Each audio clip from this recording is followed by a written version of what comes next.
Alright, hi everyone. আজকে আমি Frankfurt বইয়ে একটা ইনকাম স্টেটমেন্টের ম্যাথ সলভ করব, which is in page number 122। So all of you go to page number 122। আর আমি যে কোশ্চেনটা সলভ করতে যাচ্ছি সেটা হলো এক্সারসাইজ নাম্বার 9.5। আই গেস সবাই ওপেন করে ফেলেছো। এখানে বেসিকলি আমাদেরকে, look at my cursor. The following is the trial balance of T August.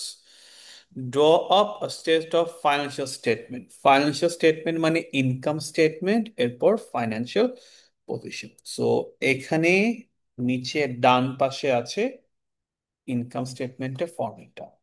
দুনিয়ার সব বিজনেসের ইনকাম স্টেটমেন্ট একই ওয়েতে করে to figure out profit. This is the format. So in your copy, draw the table, just the table of the income statement. চলো সেটা করে ফেলি। So draw the table.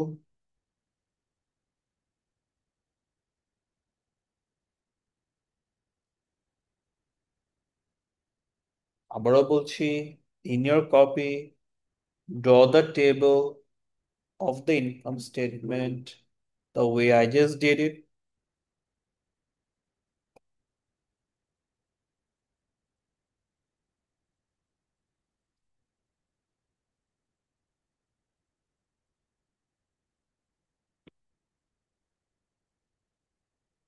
এবং উপরে লিখে নিই ইনকাম স্টেটমেন্ট। যদিও নর্মালি আমাদেরকে লিখে দেয় ইনকাম স্টেটমেন্ট যে ভ্যালুটা লিখে দেয়। So all of you draw the table of the income statement. আর ইনকাম স্টেটমেন্টে এটা হচ্ছে ডিটেলস, ডলার ডলার। এখানে কিন্তু কোনো ডেবিট ক্রেডিট বলতে কিছু নাই। এটা হলো ফার্স্ট কলাম আর এটা হলো সেকেন্ড কলাম। সো সবাই ইনকাম স্টেটমেন্ট মানে প্রফিট বের করার জন্য ইনকাম স্টেটমেন্টে টেবিলটা ড্র করলাম।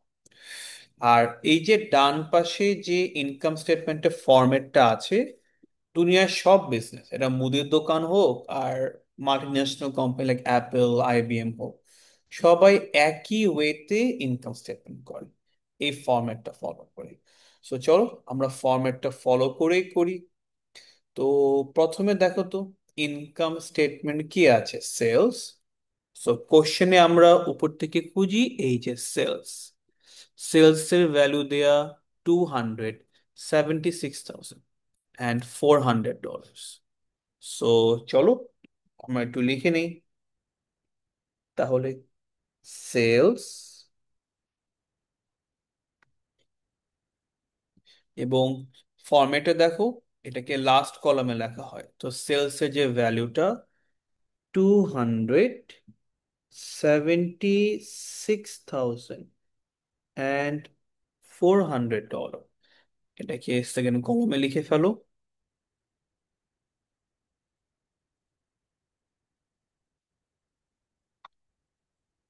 সেলস থেকে রিটার্ন ইনওয়ার্ডকে মাইনাস করা হয়।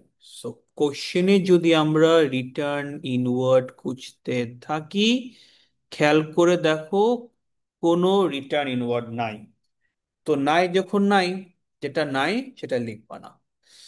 তাহলে সেলসটাই হলো আমার নেট সেলস। তারপর কি আছে, একটা সাব হেডিং আছে, কস্ট অফ সেলস, তাই না বলো তো? So over here give a subheading, cost of sales.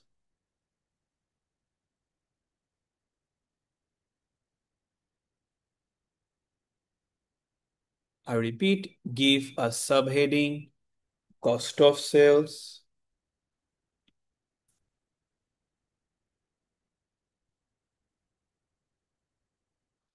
Cost of sales এর আগে কি আসে?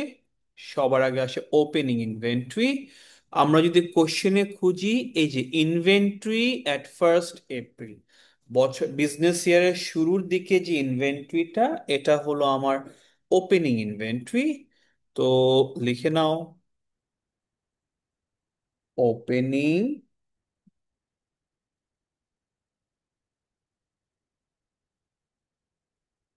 ইনভেন্টরি। আমরা সিম্পলি ফরম্যাট দেখে দেখে ম্যাথটা করে ফেলবো।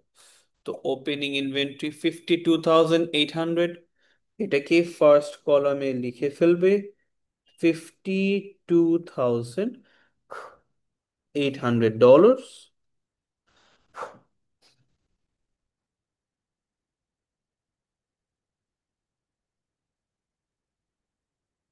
তারপর দেখো তো কি আছে, তারপর আছে পারচেজেস। উপর থেকে পারচেস খুঁজো, এই যে থার্ড লাইনে পাবা পারচেস, তো সেটাই লিখে দিবা।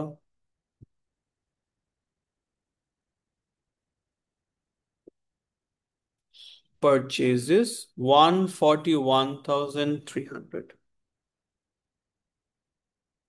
141,300 ডলার্স। তারপর ক্যারেজ ইনওয়ার্ড, উপর থেকে ক্যারেজ ইনওয়ার্ড খুঁজলে এই দেখো বাবা ক্যারেজ ইনওয়ার্ড, সেটাকে লিখে ফেলো, ক্যারেজ ইনওয়ার্ড।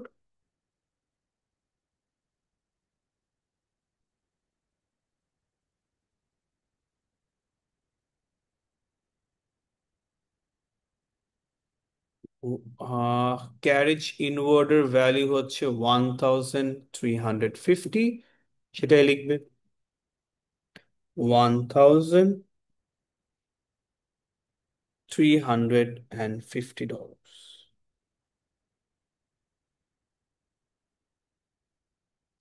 তো look at the format, carriage ইনওয়ার্ডের পর কি আছে, রিটার্ন আউটওয়ার্ড, এবং এখানে ব্র্যাকেট দেয়া, মানে এটাকে মাইনাস করতে হবে। সো কোশ্চেনে যদি আমরা রিটার্ন আউটওয়ার্ড খুঁজি, এই যে return outward, so right here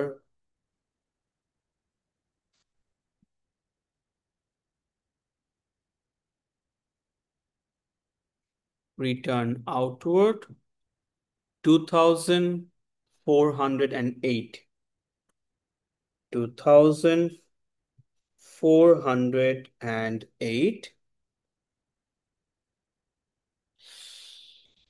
হ্যাঁ তার ঠিক পরে আছে ক্লোজিং ইনভেন্টরি, মানে বছরের শেষে এটা আনসোল্ড।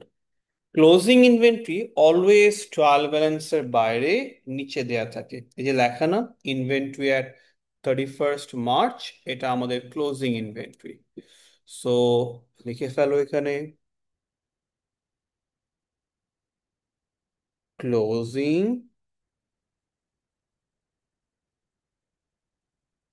Inventory 58,440 dollars. তো কস্ট অফ সেলসে যা যা আসে, opening inventory plus purchase plus carriage inward, এটার সাথে return outward minus closing inventory minus করার পর এখানে একটা আন্ডারলাইন দেবে, এখানে একটা আন্ডারলাইন দেবে। এই আন্ডারলাইনটা মানে হচ্ছে উপরে সবগুলো পজিটিভ প্লাস আর ব্র্যাকেট গুলো মাইনাস করলে আমরা উপরে পজিটিভ গুলো প্লাস, ব্র্যাকেটটা মাইনাস করার পর এই যে কস্ট অফ সেলস একটা ভ্যালু পেয়ে যাব, যেটা হলো আমাদের কস্ট অফ সেলস। করলে take out a calculator, do them, answer চলে আসবে 134,602 ডলার্স।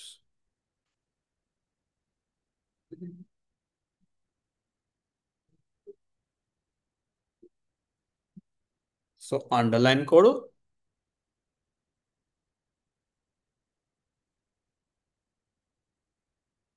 সো এই যে কস্ট অফ সেলস হেডিং দিলাম না, মানে যা জিনিস বেচছি সেটা কস্ট কত, ওই ভ্যালুটা এখানে। তো এই সেলস থেকে কস্ট অফ সেলসটা মাইনাস করে দেবে। এই সেলস থেকে কস্ট অফ সেলস মাইনাস করলেই আমরা পেয়ে যাব আমাদের এই গ্রস প্রফিটটাকে, কারণ প্রফিট বের করার জন্য আগে গ্রস প্রফিট বের করতে হয়। সো সেলস থেকে কস্ট অফ সেলস মাইনাস করে দিলে আমরা গ্রস প্রফিট পেয়ে যাব 100, $41,798। এটা হলো আমাদের গ্রস প্রফিট। সো লিখে নাও গ্রস প্রফিটকে। একটু বলে রাখি, এটা হচ্ছে basic income statement for class 8 বা 9-এর বেসিকের জন্য, অ্যাডজাস্টমেন্ট নাই। এর জন্য ফরম্যাটটাও সিম্পল, গ্রস প্রফিটের পর এক্সপেন্সেস। নর্মালি অ্যাডভান্সড ম্যাথে গ্রস প্রফিটের পর ইনকাম থাকে, এটা আমাদের 8 বা 9-এর বেসিক্সে না। তো গ্রস প্রফিট পেয়ে গেলাম, এরপর কি expenses. So give a subheading expenses,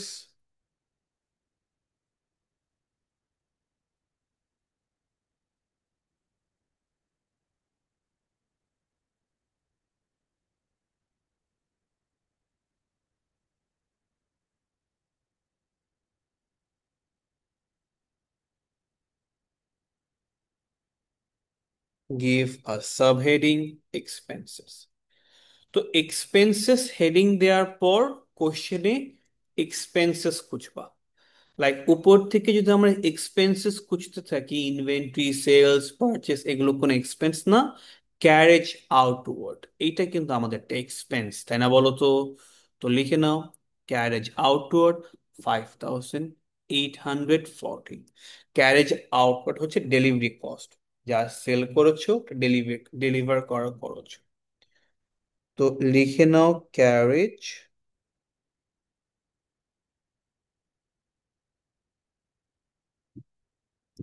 outwards 5,840।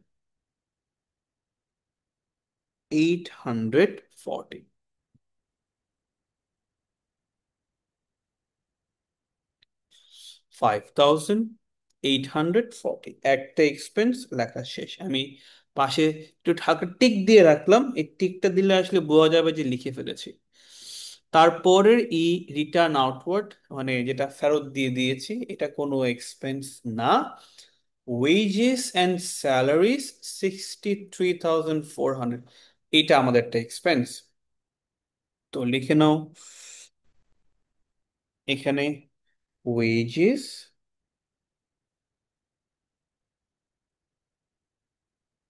And salaries $63,400। তো ওয়েজেস এন্ড স্যালারিজ টিক। তারপরের বিজনেস রেট, এটা একটা এক্সপেন্স, 3,800। তো লিখে নাও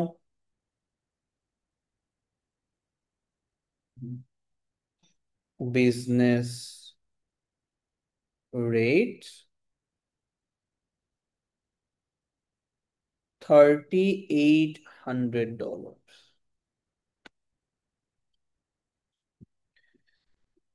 তারপরের ইটা যদি আমরা নেক্সটে দেখি, এই যে কমিউনিকেশন এক্সপেন্সেস 740। তো লিখে ফেলো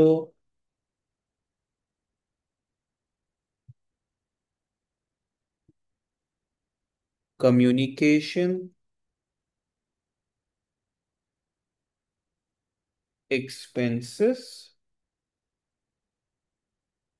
$714। সো কমিউনিকেশন এক্সপেন্স গেল। তারপরের এক্সপেন্স হচ্ছে কোশ্চেনে দেয়া কমিশনস পেইড 1,930, সেটাই লিখবে যে কমিশনস পেইড 1,930।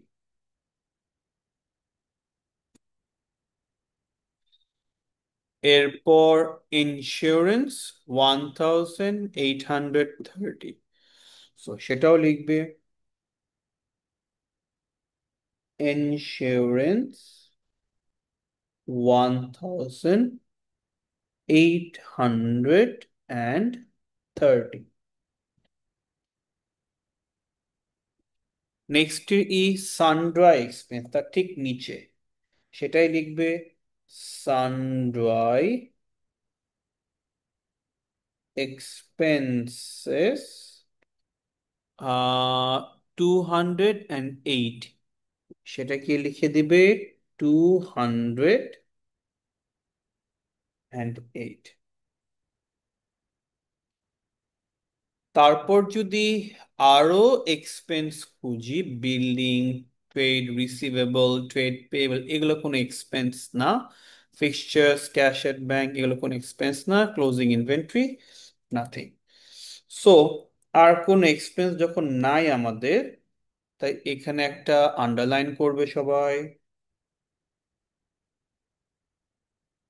এই আন্ডারলাইনটা মানে কি, উপরের যতগুলো এক্সপেন্স সবগুলোকে add. So now take out your calculator, add all the expenses, which is 5,840 plus 63,400 plus 3,800 plus 740 plus 1930 plus 1830 plus 208, সবগুলো এক্সপেন্সকে অ্যাড করে ফেললে টোটাল এক্সপেন্সটা আমরা লাস্টের কলামে লিখি,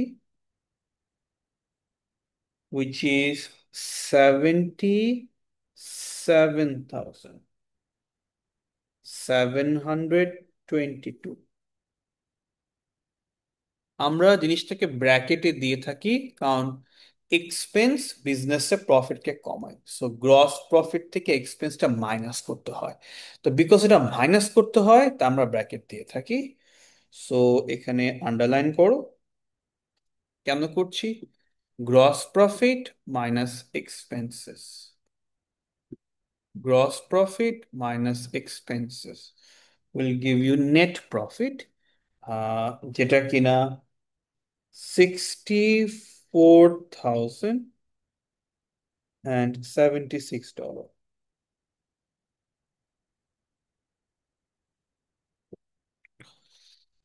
64,076 ডলার। আই হোপ সবাই বুঝতে পেরেছো। তো আফটার ফিগারিং আউট প্রফিট মানে ইনকাম স্টেটমেন্ট, এরপর আমরা করব হচ্ছে ফাইন্যান্সিয়াল পজিশন। মানে এই ইনকাম স্টেটমেন্ট করার পর বিজনেস ফাইন্যান্সিয়াল পজিশন করে, which shows asset কি কি আর liability কি কি। সো ফাইন্যান্সিয়াল পজিশনের টেবিলটা এরকম হয়, ডিটেল প্লাস 3টা কলম। So in your copy, draw the table of the financial position.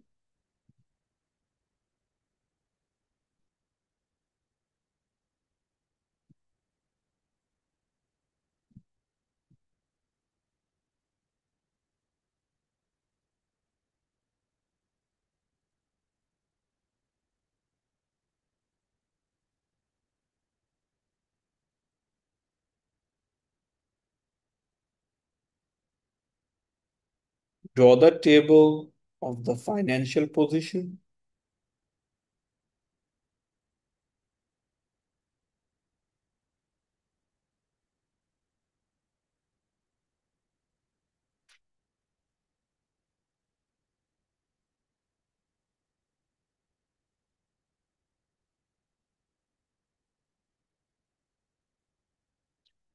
এবং বিকজ এটা বেসিক ফাইন্যান্সিয়াল পজিশন, ফার্স্ট কলামটা দেখবো কোনো কাজের নাই, সবকিছু সেকেন্ড আর থার্ড। তো চলো ফরম্যাট অনুযায়ী আমরা বিজনেসের এফপি ফাইন্যান্সিয়াল পজিশনটা করে ফেলি। ফার্স্টে হচ্ছে অ্যাসেটস, তো সবাই ব্লক লেটারে লিখে নাও assets.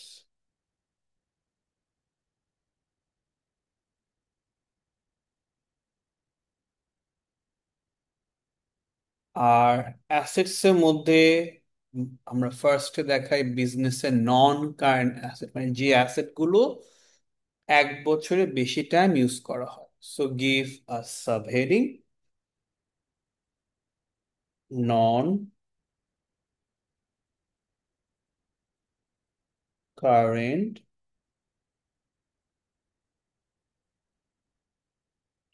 assets, give a subheading non-current assets, so আমাদের বিজনেসের নন কারেন্ট অ্যাসেট গুলো কি কি একটু দেখি তো। ফার্স্ট থেকে inventory, payable, this are all expenses. এই দেখো, বিল্ডিং, বিল্ডিং একটা নন কারেন্ট অ্যাসেট, তাই সেটা ভ্যালু হচ্ছে 125,000। তো সেটাই লিখবা। ফার্স্টে লিখবে বিল্ডিং, আর বিল্ডিং এর নন current asset 125,000। So right here 125,000 dollars।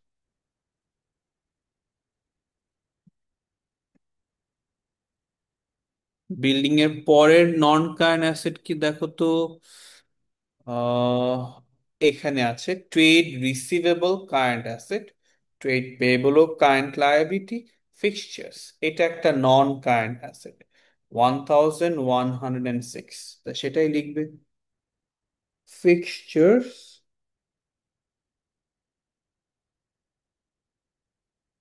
1,106। Hand তারপর আর কোনো নন কারেন্ট অ্যাসেট নাই। Cash at bank, cash in hand, এগুলো সব কারেন্ট অ্যাসেটস নাই দেখে আমি লাইনটা টেনে ফেলি। অ্যান্ড এখানে একটা আন্ডারলাইন দিবে। এই আন্ডারলাইনটা মানে এগেন উপরের যতগুলো নন কারেন্ট অ্যাসেটস আছে সবগুলোকে অ্যাড করে দেবা। 125,000 প্লাস 1,106 করলে 126,106 ডলার্স। আমি এটা ব্লু মার্কার দিয়ে লিখি বা ব্লু পেন দিয়ে লিখি, তাহলে বুঝবে যে আসলে যে ভ্যালুটা পেলাম 126,106, এটা হলো আমাদের আসলে টোটাল নন কারেন্ট অ্যাসেটের ভ্যালুটা।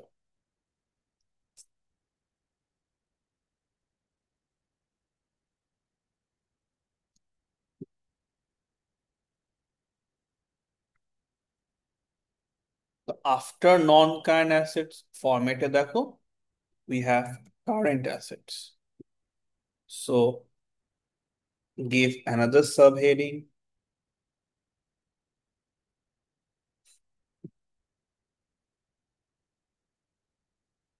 current assets.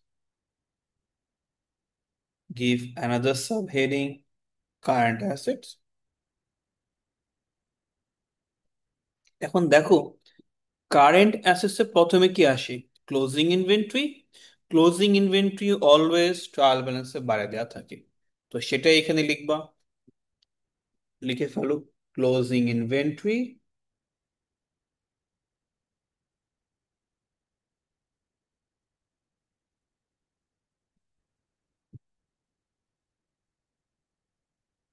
58,440।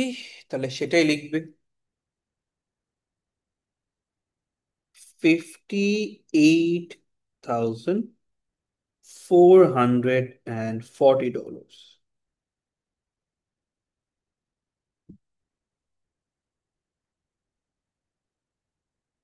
এটার পর ট্রেড রিসিভেবলস, উপর থেকে খুঁজলে এই যে trade receivables 45,900। So trade receivables 45,900 সেটাই লিখবে।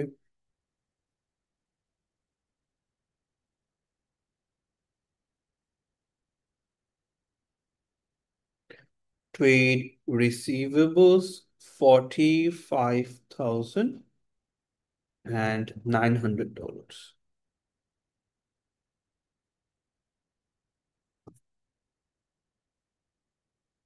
এরপর কি? Cash at bank. কোশ্চেনে খুঁজে দেখো, এই যে পাবা cash at bank 31,440।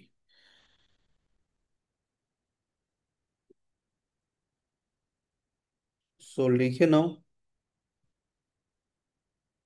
Cash at bank 31,420।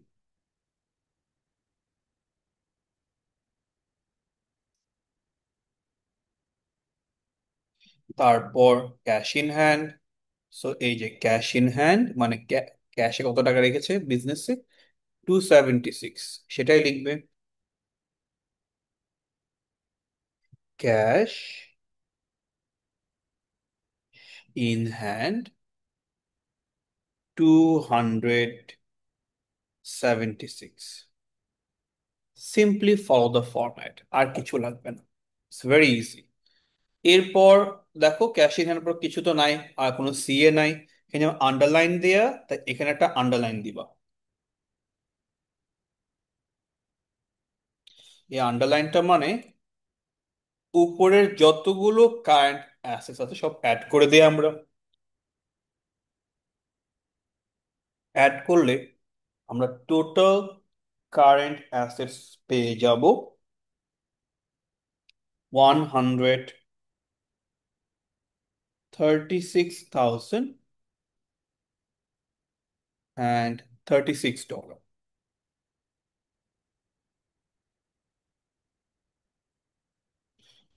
So এখানে আন্ডারলাইন করো। সো কেন করবা? উপরে নন current assets plus current assets, I repeat, এটা আন্ডারলাইন কেন করেছি? নন current assets plus current assets দুটাকে অ্যাড করে ফেললে আমরা টোটাল অ্যাসেটস পেয়ে যাচ্ছি 262,142 dollar.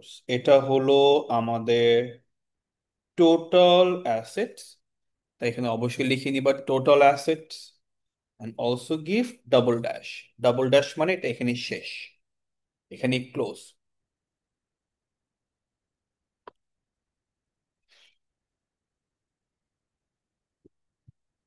So after all that, আমরা নেক্সট যেটা করি সেটা হচ্ছে ক্যাপিটাল অ্যান্ড লাইবিলিটি, সেটা হেডিং দেওয়া হয়। তাহলে এখানে একটা হেডিংটা দিয়ে দিই, ক্যাপিটাল অ্যান্ড লাইবিলিটিস।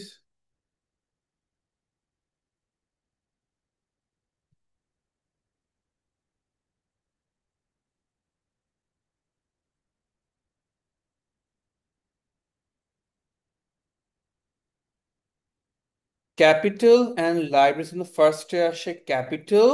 তো আমরা যদি কোশ্চেনে ক্যাপিটাল খুঁজতে থাকি, এই যে লাস্টে পাবা ক্যাপিটাল 210,560, তো সেটাই লিখবে, ক্যাপিটাল 210,560।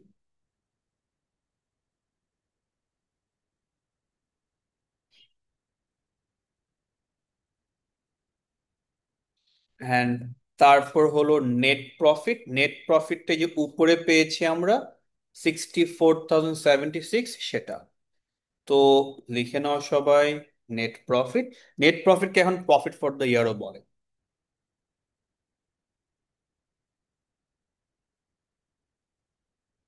সো একটু আগে কত পেয়েছি, এই যে সবাই দেখো 64,076।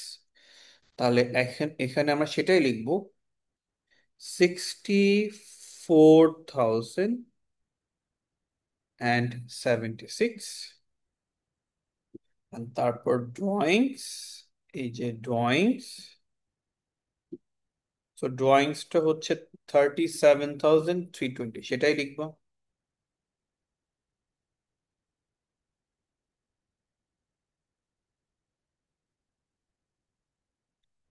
ড্রয়িংস 37,320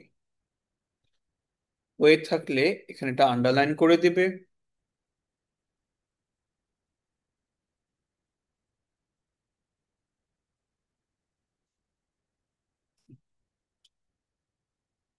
আন্ডারলাইনটা হচ্ছে পুরো পজিটিভটা প্লাস, ব্র্যাকেটটা মাইনাস করলে আমরা ক্লোজিং ক্যাপিটাল পেয়ে যাব 237,272 ডলার।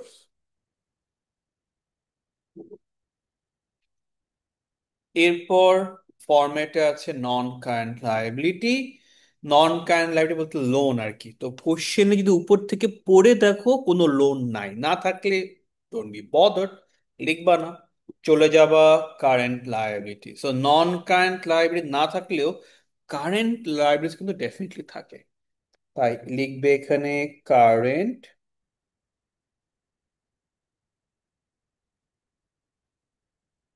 লায়াবিলিটিস, একটা কোলন দিবে হেডিং হিসেবে। আর আমাদের কারেন্ট লায়াবিলিটিস মধ্যে প্রথমটা কি, ট্রেড পেয়েবল। তো উপর থেকে যে খুঁজে দেখো, এই যে এখানে পাবা ট্রেড পেয়েবলস তোমরা 24,870, তো সেটাই লিখবা।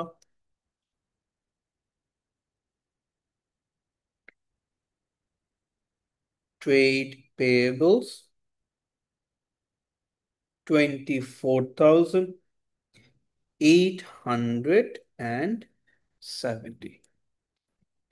তারপর ব্যাংক ওভারড্রাফট, আমাদের এখানে কোথাও কোনো ব্যাংক ওভারড্রাফট নাই, ডোন্ট বি বদার্ড, না থাকলে লিখবা না, এখানে আন্ডারলাইন করে দিবা। তো আগে আমি লাইনটা টেনে নেই, এখানে আন্ডারলাইন করে দিবা।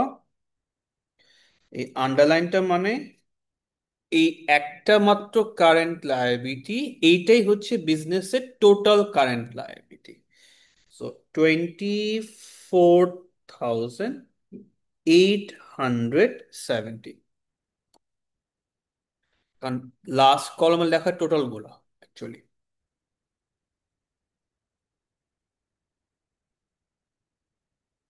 সো এরপর এখানে একটু আন্ডারলাইন করে ফেলি, আমি গ্রিন মার্কার দিয়ে করলাম। এই আন্ডারলাইনটা কেন করছি, 24,870 প্লাস 237,272, এটা অ্যাড করে ফেললে 262,142 ডলার্স। ডাবল ড্যাশ দিবা। এটা হলো আমাদের টোটাল ক্যাপিটাল অ্যান্ড লায়াবিলিটিস। তো এটা হচ্ছে আমাদের over answer, that is how we can answer them. তো যাদের 9.5 এর অ্যান্সারটা 9, I guess you got the answer. এটা ফার্স্ট ইনকাম স্টেটমেন্ট, এরপর financial position, FP. Thank you everyone.